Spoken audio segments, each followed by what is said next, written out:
नमस्कार, आप देख रहे हैं रीवा दर्शन। मैं हूं उपेंद्र द्विवेदी। आइए जान लेते हैं क्या है आज की प्रमुख खबरें। जेपी सीमेंट प्रबंधन की मनमानी के खिलाफ लामबंद हुए श्रमिक। सीटू के नेतृत्व में कलेक्टर व सांसद से लगाई गई फरियाद।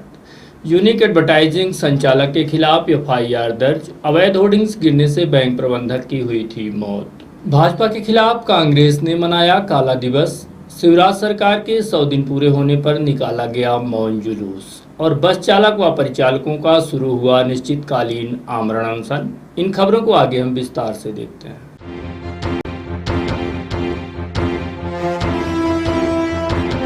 जेपी सीमेंट प्रबंधन की मनमानी के खिलाफ लामबंद हुए श्रमिकों ने कलेक्ट्रेट कार्यालय पहुंचकर ज्ञापन सौंपते हुए अपनी समस्याओं से कलेक्टर साहब को अवगत कराया। तत्पश्चात सांसद जनार्दन मिश्रा के पास पहुंचकर उन्हें अपनी पीड़ा बताई। मंगलवार को सीटू कार्यवाहक अध्यक्ष एवं प्रदेश सचिव गिरजेश सिंह सेंगर व महासचिव रमाकांत तिवारी के नेतृत्व में सैकड़ों की तादाद में जेपी कंपनी की मनमानी के खिलाफ कर्मचारी लामबंद होकर कलेक्ट्रेट पहुंचे और अपनी समस्याओं से अवगत कराया तथा जेपी प्रबंधन के खिलाफ कई आरोप लगाए और कहा कि केंद्र व राज्य सरकार द्वारा जारी गाइडलाइन का भी उल्लंघन जेपी सीमेंट प्रबंधन कर रहा है। कलेक्ट्रेट में ज्ञापन सौंपने के पश्चात सभी श्रमिक रीवा सांसद जनार्दन मिश्रा के पास पहुंचे और उन्हें भी जेपी प्रबंधन की मनमानी के संबंध में अवगत कराया।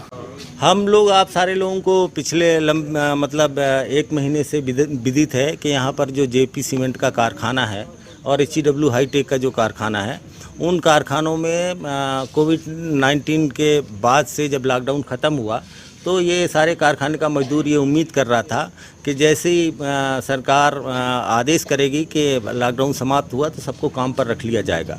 अभी पिछले 1 महीने हो गया कारखाने को खुले हुए, 966 मजदूरों को अभी उन्होंने काम से बाहर रखा हुआ है। इस संबंध में लगातार हम लोग प्रशासनिक स्तर पर अनुशासित तरीके से जो वैधानिक कार्रवाई है वो कर रहे हैं 1 महीने से। कलेक्टर महोदय को इस संबंध में हम लोगों ने बात संज्ञान में ले आई। उन्होंने थोड़ी पहल की, 140 लोगों के आसपास लोगों को उन्होंने रखा, पर अभी भी जो है 850-900 लोग जो है वो काम से बाहर हैं। तो इसी सवाल को लेकर हम सांसद जी के पास आए हैं। वो हमारे जनप्रतिनिधि हैं कि इस पूरे क्षेत्र के अंदर उद्योग के नाम पर एक ही बड़ा औद्योगिक क्षेत्र है, उसमें भी रोजगार का इस तरीके से हमला होगा तो हमारे जीविका के लिए बड़ा संकट है। दूसरी बात जो मैं कहना चाहता हूं कि इस संबंध में केंद्र और राज्य सरकार दोनों ने, है ना, दिल्ली की भी मोदी सरकार और मध्य प्रदेश की भारतीय जनता पार्टी की सरकार ने भी ये आदेश किया है कि लॉकडाउन के बाद किसी भी मजदूर की छटनी नहीं की जाएगी, उसको लॉकडाउन के अंतर्गत का वेतन दिया जाएगा, किसी की सेवा शर्तों पर कोई परिवर्तन नहीं किया जाएगा। पर ये जेपी प्रबंधन जबरन तरीके से एक पूरी साजिश के तहत मजदूरों को बड़े पैमाने पर छटनी करके पूरे कारखाने में निजीकरण करना चाहता है, उसका ठेकाकरण करना चाहता है। इसी संबंध को लेकर हम अपने जनप्रतिनिधि के पास आए हैं कि हमारे रोजगार का संकट है। वो हमारे नेता हैं, हमारे जनप्रतिनिधि हैं, सांसद हैं, वो इस संबंध में पहल करें कि हमारी जीविका बच सके। इसी संबंध को लेकर हम लोग यहाँ पर आए। श्रमिकों की समस्याओं के संबंध में रीवा सांसद जनार्दन मिश्रा से बात की गई तो उन्होंने भी जेपी प्रबंधन की तानाशाही एवं लूट के संबंध में आक्रोश जताया और कहा इसी तानाशाही की वजह से कंपनी की दुर्गति हो रही है। जेपी ने इस जिले को लूटने का काम किया।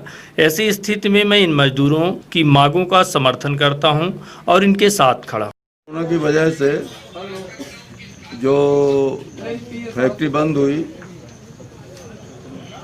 उसमें मजदूर काम नहीं कर पाए। अब जब से फैक्ट्री चालू हुई है तो इन मजदूरों का हक है कि उनको काम दिया जाए। जेपी प्रबंधन ने 144-46 कुछ लोगों को काम दिया, बाकी ये 800-900 लोग अभी काम से बाहर हैं। मजदूरों की मांग जायज़ है, बोनस की बात जो आई है वो भी जायज़ है और मैं इन मजदूरों की मांगों का पूरी तरह से समर्थन करता हूं। जहां इन्हें मेरी ज़रूरत होगी मैं इनके साथ खड़ा रहूंगा। जेपी ने इस ज़िले को लूटने के अलावा कोई काम नहीं किया है और इन गरीबों की आह है कि इसलिए वो बिक गया। और मेरा उससे अनुरोध है जेपी सीमेंट प्रबंधन से कि अगर कहीं ईश्वर को डरते हो तो इन मजदूरों की आह से डरो और इनको काम पर लो। यूनिक एडवर्टाइजिंग संचालक के खिलाफ आखिरकार हुई एफआईआर। रीवा शहर में अवैध होर्डिंग्स का कारोबार लंबे समय से फल फूल रहा था। इस दिशा में जिम्मेदार नगर निगम भी पूरी तरह से मौन रहा। इसी बीच शहर के अंबेडकर बाजार स्थित भवन में लगी यूनिक एडवर्टाइजिंग एजेंसी की अवैध होर्डिंग्स से बैंक मैनेजर की मौत हो गई। बैंक मैनेजर की मौत के बाद से मामला गर्माया और आखिरकार यूनिक एडवर्टाइजिंग एजेंसी को दोषी मानते हुए एजेंसी संचालक विभू सूरी के खिलाफ सिविल लाइन थाने में आईपीसी की धारा 304A के तहत एफआईआर दर्ज कर लिया गया है, जिसके लिए बाकायदा नगर पालिक निगम द्वारा होर्डिंग संचालक के खिलाफ थाने को रिपोर्ट भेजी गई थी। आपको बता दें कि विगत 28 मई की शाम तेज आंधी तूफान के कारण अंबेडकर बाजार में लगी यूनिक एडवर्टाइजिंग एजेंसी की होर्डिंग्स भरभरा कर नीचे गिर गई थी, जिसकी चपेट में आने से apex bank manager Devendra Singh की मौत हुई थी। इस घटना के बाद आनन फानन पुलिस द्वारा होर्डिंग्स के मलबे को हटाया गया। इस घटना के पश्चात पुलिस ने भी लगातार नगर निगम से होर्डिंग्स के संबंध में जानकारी मांगी गई, लेकिन इस मामले में न जाने क्यों जिम्मेदार नगर निगम हीला हवाली करता रहा। हालांकि नगर निगम के नवागत कमिश्नर मृणाल मीना ने इस मामले को गंभीरता से लिया और होर्डिंग संचालक के काले कारनामों को देखते हुए तत्काल उसके खिलाफ कार्रवाई किए जाने पुलिस को रिपोर्ट सौंपी गई, जिस पर पुलिस ने होर्डिंग संचालक द्वारा लापरवाही बरतना पाया गया।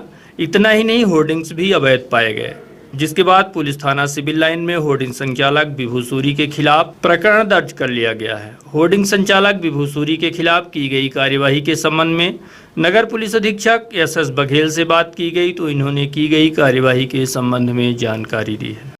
लगाए जा रहे थे कि कार्यवाही कब होगी, पुलिस ने कार्यवाही की है, किन किन एजेंसी संचालकों के खिलाफ कार्यवाही हुई है और क्या कार्यवाही की गई? कि जैसा कि आपको मालूम है, पिछले महीने 28 तारीख को एक बड़ा तूफ़ान रीवा में आया था और उसी तूफ़ान के दौरान अंबेडकर बाज़ार के छत में लगी हुई एक होर्डिंग गिरी थी और उसकी चपेट में आने के कारण श्री देवेंद्र सिंह जी, जो अपेक्स बैंक में अकाउंट अफसर के पद पर पदस्थ थे, उनकी मृत्यु हो गई थी। इस घटना के संबंध में थाना सिविल लाइन में मर्ग पंजीबद्ध करके जांच की जा रही थी। मर्ग की जांच के दौरान अनेक बार नगर निगम से पत्राचार किया गया। पत्राचार के उपरांत दिनांक 29/6 को उनके द्वारा ये जानकारी दी गई है कि वहाँ जो होर्डिंग लगाई गई थी वो अवैध थी। ये होर्डिंग यूनिक एडवर्टाइजिंग एजेंसी, जिसके प्रोपाइटर श्री विभू सूरी हैं, उनके द्वारा लगवाई गई थी और इस नगर निगम से प्राप्त रिपोर्ट के आधार पर थाना सिविल लाइन में धारा 304A ताजी राथिंद के तहत अपराध पंजीबद्ध किया गया है। एक ही संचार मतलब होर्डिंग्स एजेंसी पर कार्रवाई की गई है और भी नहीं, चूँकि उस घटना का संबंध एक ही होर्डिंग एजेंसी से, होर्डिंग लगाने वाली एजेंसी से था, तो एक ही एजेंसी के ऊपर अपराध पंजीबद्ध किया गया है। भाजपा के खिलाफ कांग्रेस ने मनाया काला दिवस। काले झंडे के साथ निकाला गया मौन जुलूस।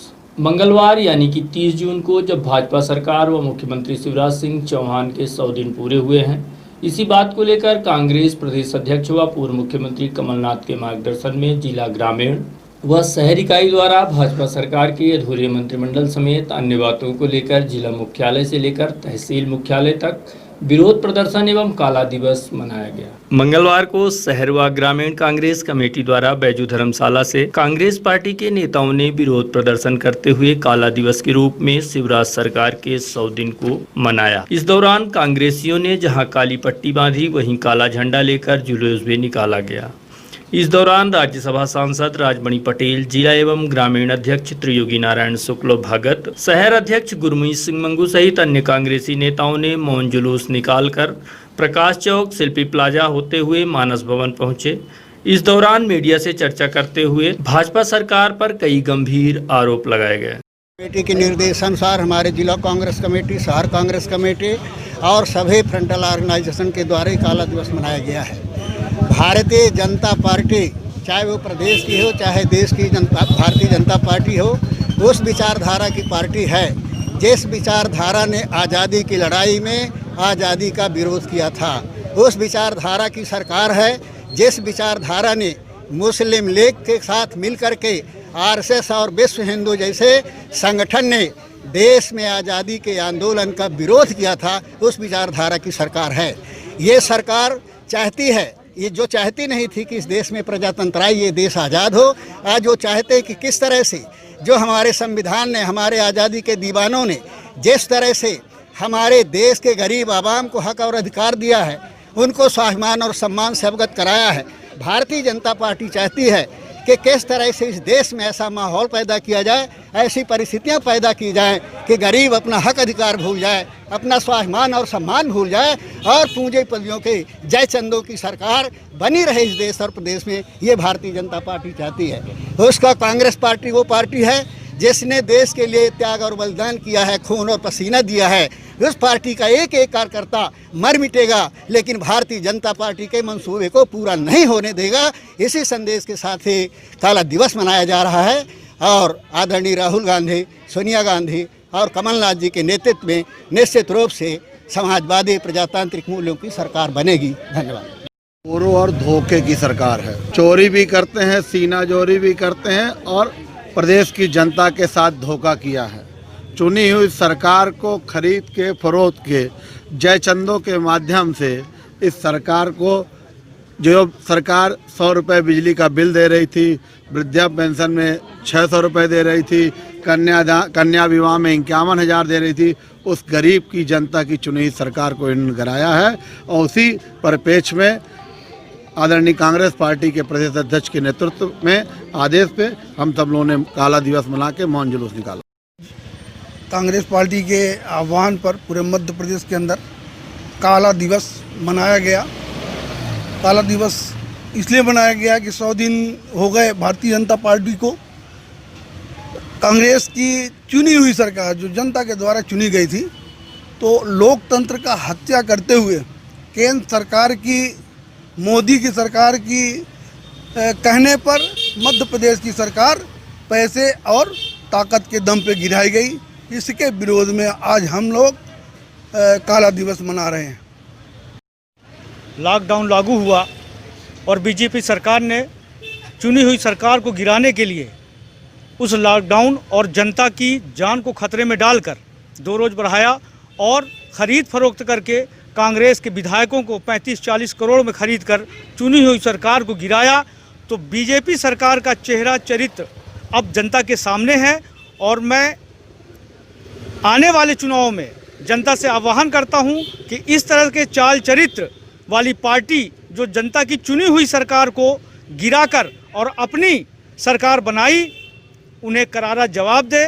मैं आज का जो ये मौन जुलूस निकला, आदरणीय राहुल गांधी जी, सोनिया गांधी जी और कमलनाथ जी के आह्वान पर इस 100 दिन की गिरी हुई सरकार के नीतियों के खिलाफ जनता को उसका चेहरा दिखाने के लिए ये पूरे मध्य प्रदेश में काला दिवस के रूप में मनाया जा रहा है। हमारे कांग्रेस के तमाम पदाधिकारी, कार्यकर्तागण, सभी लोग आज रोड पर निकलकर मौन जुलूस निकालकर हाथों में तख्तियां लेकर जनता को इनके चाल और चरित्र और चेहरे को दिखाया है और उम्मीद करते हैं कि आने वाले चुनाव में हमारी सरकार 24 सीटों में से 21 सीट जीत कर आएगी और फिर कांग्रेस की सरकार बनेगी।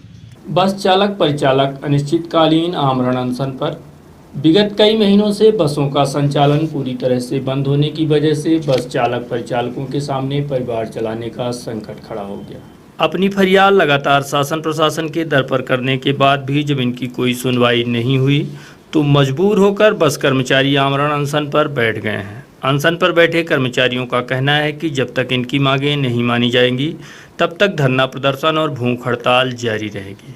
यूनियन संघ रीवा जिला मध्य प्रदेश से भूख हड़ताल आमरण अनशन पर बैठे हैं। हमारी मांगे हैं सरकार से कि हम लोग 3 महीने से बैठे हैं। सरकार 15-15 दिन का लॉकडाउन करके हम लोग को बेरोजगार कर दी। हम लोग कोई काम के नहीं रह गए। इधर उधर अड़ोस पड़ोस से 200, 500, 1000 लेके अभी तक 3 महीने तक जीवन यापन किए कि आज होगा, कल होगा, परसों होगा, नरसों होगा, ऐसा कर करके हम लोगों ने अभी तक जो न तो झेला। अब हम लोग को ये स्थिति आ गई कि हम लोग को न घर में आटा है और न भाटा, तो हम लोग जो न तो भूख हड़ताल पर बैठ गए हैं।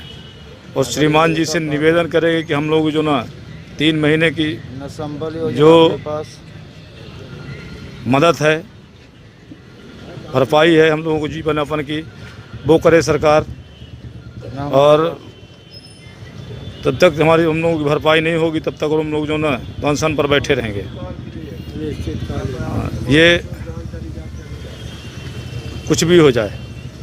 कोरोना महामारी के कारण हम लोग 3-3.5 महीने से लॉकडाउन के कारण बैठे हैं। 15-15 दिन का सरकार आश्वासन देती गई और गाड़ियां नहीं चली। आगे भी पता नहीं कब तक गाड़ियां नहीं चलेंगी और हम लोग बेरोज़गार बैठे हैं। हमारे सभी भाई बेरोज़गार बैठे हैं। इतनी शासन की सरकारी योजनाएं निकल रही हैं, लेकिन किसी भी योजना का लाभ चालक और परिचालकों को नहीं मिल रहा है। चाहे वो संबल योजना हो, चाहे बीमा योजना हो, केंद्र सरकार की योजनाएँ हो, प्रदेश सरकार की योजनाएँ हो। हम लोग अब भूख हड़ताल पे उतर आए हैं आज से, और ये अनिश्चितकालीन हड़ताल रहेगी जब तक हमारी मांगों को प्रदेश सरकार, केंद्र सरकार और जिला स्तर तक सुनवाई नहीं होगी और इसका कोई निराकरण नहीं निकलेगा और हम लोगों को कोई आगे आने वाले समय में खाने पीने की व्यवस्था नहीं की जाएगी तब तक। अवधेश प्रताप सिंह विश्वविद्यालय के छात्रों का फीस माफी के लिए किया गया अनोखा प्रदर्शन। कोविड-19 व लॉकडाउन की वजह से छात्रों के सामने फीस भरने की बड़ी समस्या निर्मित हो चुकी है।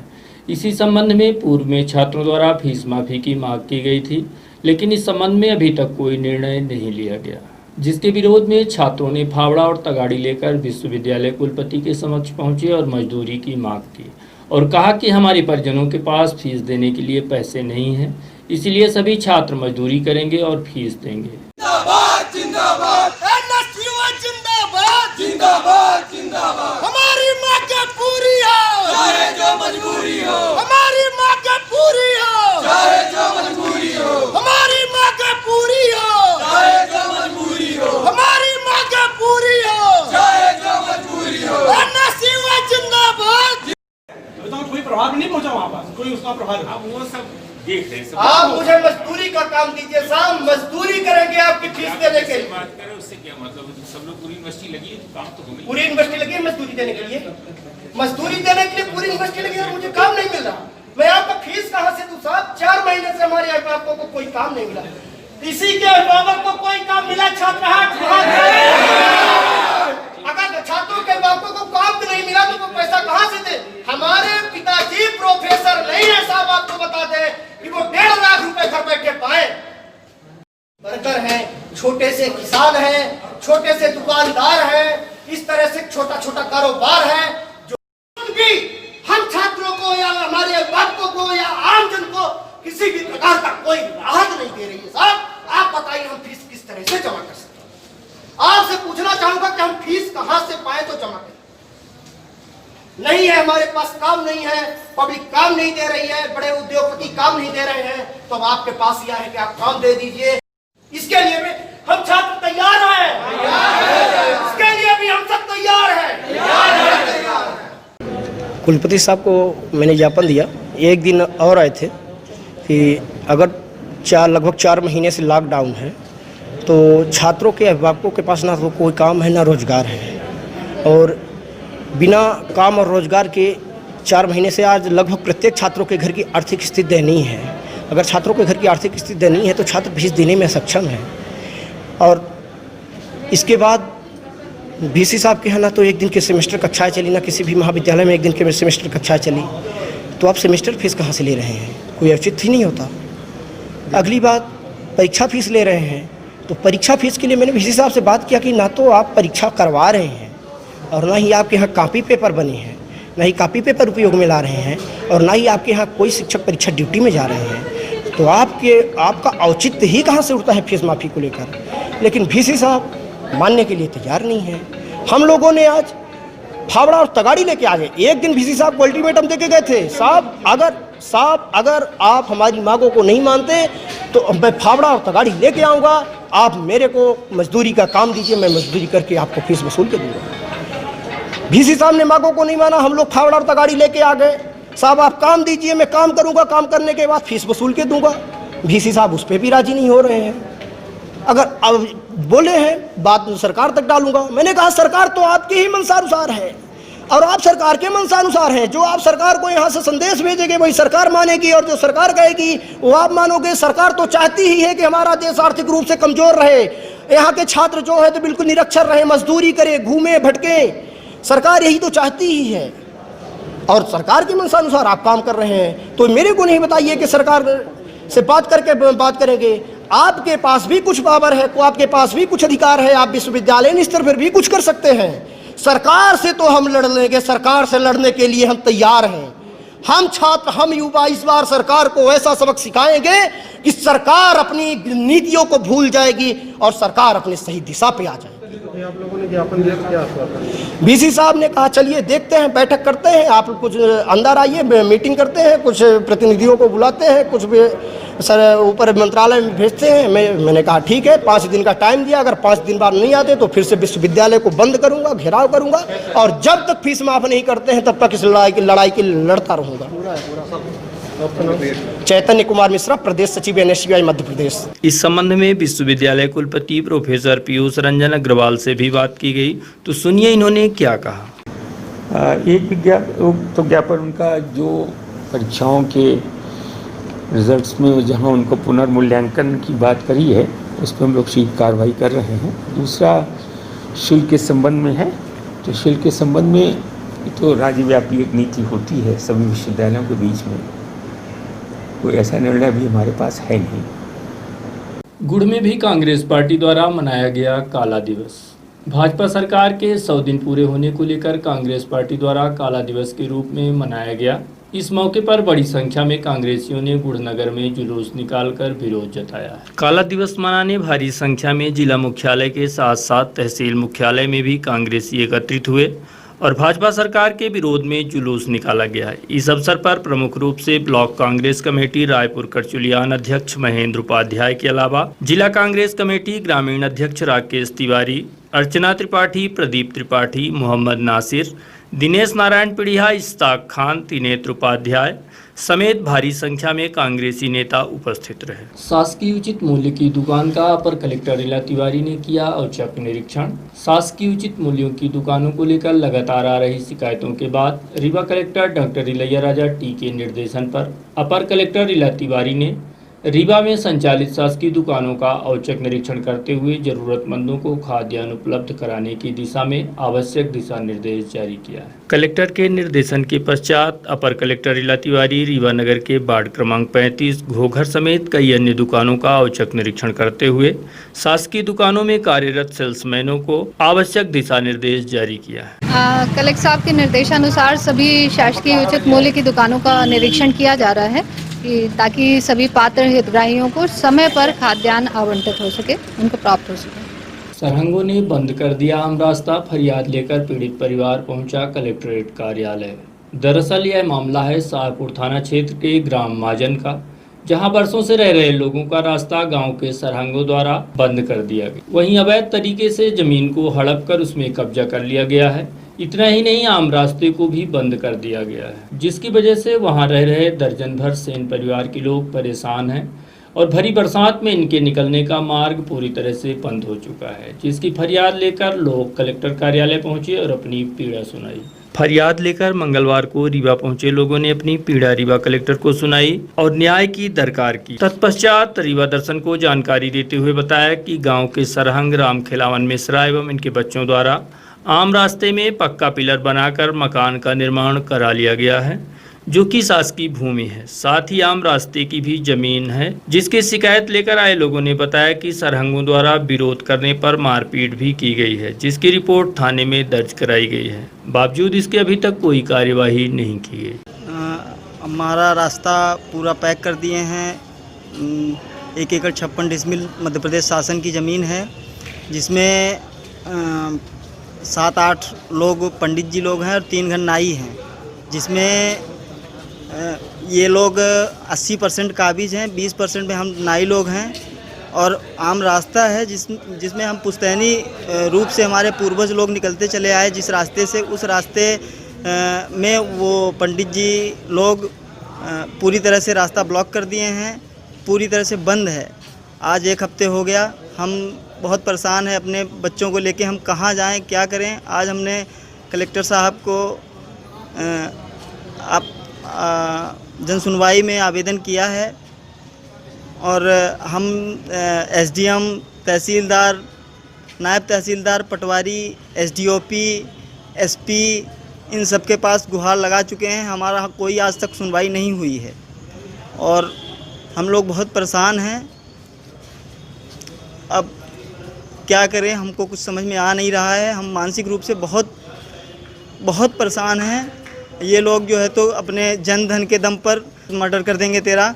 और कई लोगों को, हमारे पिताजी को भी गर्दन दबाए थे, भाभी को मारे हैं, और कोई किसी भी प्रकार की कोई सुनवाई नहीं हो रही है। और हम ये राम खिलावन मिश्रा, उनके 6 लड़के हैं जो वो खुद प्रिंसिपल से रिटायर्ड हैं, और उनके 2 लड़के शासकीय सेवा में हैं, और उनके वो 40-50 एकड़ के काश्तकार भी हैं। हम लोग भूमिहीन हैं और हम लोगों की कोई सुनवाई नहीं हो रही है। हम कहाँ जाएं, क्या करें, हमें कुछ समझ में आ नहीं रहा है। हम का लोगों के घर से निकालते हैं, रहा ही नहीं देते, मारते हैं, मारी नहीं, सब लड़कों बच्चों का नहीं मर्डर करते हैं। थाने में रिपोर्ट पर ही आ जाए रहन, थाने महिला थाना में घर में रहा ही नहीं देते, कहते हैं हमारा यहाँ से भाग जाओ, तुम्हारा यहाँ कुछ कोई नहीं है। अब कहाँ जाई, न पानी भरे देते, न कुछ करे देते, घर से निकालते, लड़कों बच्चों को गली में मारते हैं, छींट के मारते हैं। राम खिलावन पंडित जी के अतुल बिल्लू। किसानों की जमीन अधिग्रहित कर नहर का निर्माण हो गया, लेकिन किसान मुआवजे के लिए दर दर भटक रहे। बाणसागर नहर परियोजना के लिए शासन प्रशासन स्तर पर किसानों की जमीन अधिग्रहित कर उसमें नहर निर्माण तो करा लिया गया, परंतु अभी तक किसानों को इसका मुआवजा नहीं वितरित किया गया। साथ ही नहर निर्माण हो जाने से स्थानीय लोगों को कई समस्याएं भी हो रही हैं। इस दिशा में भी जिम्मेदार कोई ध्यान नहीं दे रहे हैं। इसके बाद स्थानीय लोगों व किसानों के सामने बड़ा संकट खड़ा हो गया है और अब अन्नदाता दर दर की ठोकर खाने को मजबूर है। इसी बात को लेकर मंगलवार को नई गढ़ी तहसील अंतर्गत ग्राम खर्रा निवासी वेद प्रकाश मिश्रा फरियाद लेकर कलेक्टर कार्यालय पहुंचे और अपनी फरियाद सुनाई। अभी आप लोग कलेक्टर को ज्ञापन देने आए हैं, कलेक्टर साहब को किस मैटर से दे रहे हैं? जी, ऐसा है कि हमारे यहाँ जो बाणसागर परियोजना की नहर है, तो इसमें खुदाई कर दी गई। हमें तो ना तो नोटिस जारी की गई, ना किसी प्रकार की सूचना है, ना हमें ज़मीन अधिग्रहण की जानकारी, ना हमें मुआवजा मिला। और उसमें नहर खुदाई गई है और नहर की पटाई नहीं की गई, जिसमें बच्चे या जानवर गिर के मर जाएंगे। और हमारी ज़मीन न इस फसल बोने काबिल बची है और न उस फसल बोने काबिल बची है। किसी का जानवर मर जाएगा तो हम क्या जवाब दे पाएंगे? कल हमारे ऊपर आपत्ति आएगी कि इन्होंने मार के डाल दिया। जब नहर खोदी गई तो आप लोगों को कोई परमिशन कुछ नहीं? हमारा कुछ नहीं लिया गया सर, हमें कोई जानकारी नहीं, बिल्कुल 1%। बिना जानकारी की नहर? जी, अधिग्रहित नहीं है वो जमीन? जी, हमें नोटिस नहीं जारी है, तो अब हमें जानकारी नहीं है कि अधिग्रहित है कि नहीं है। नहीं मिला सर। और बहुत सारे लोग हैं सर, अरे करीब है 25-30 लोग। सब तो नहीं आए सर, इसलिए अब बताइए हम क्या करें। ये खर्रा 189। आपका नाम? हमारा नाम वेद प्रकाश मिश्रा है, ग्राम खर्रा 189 है, ग्राम पंचायत बदौआ है, थाना तहसील नई गढ़ी है।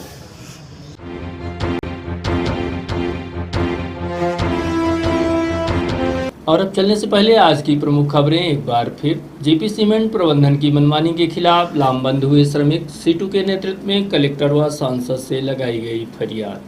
यूनिक एडवर्टाइजिंग संचालक के खिलाफ एफआईआर दर्ज। अवैध होर्डिंग्स गिरने से बैंक प्रबंधक की हुई थी मौत। भाजपा के खिलाफ कांग्रेस ने मनाया काला दिवस। शिवराज सरकार के 100 दिन पूरे होने पर निकाला गया मौन जुलूस। और बस चालक व परिचालकों का शुरू हुआ अनिश्चितकालीन आमरण अनशन। तो ये थी आज की प्रमुख खबरें। देखते रहिए रीवा दर्शन। दीजिए हमें इजाजत। नमस्कार।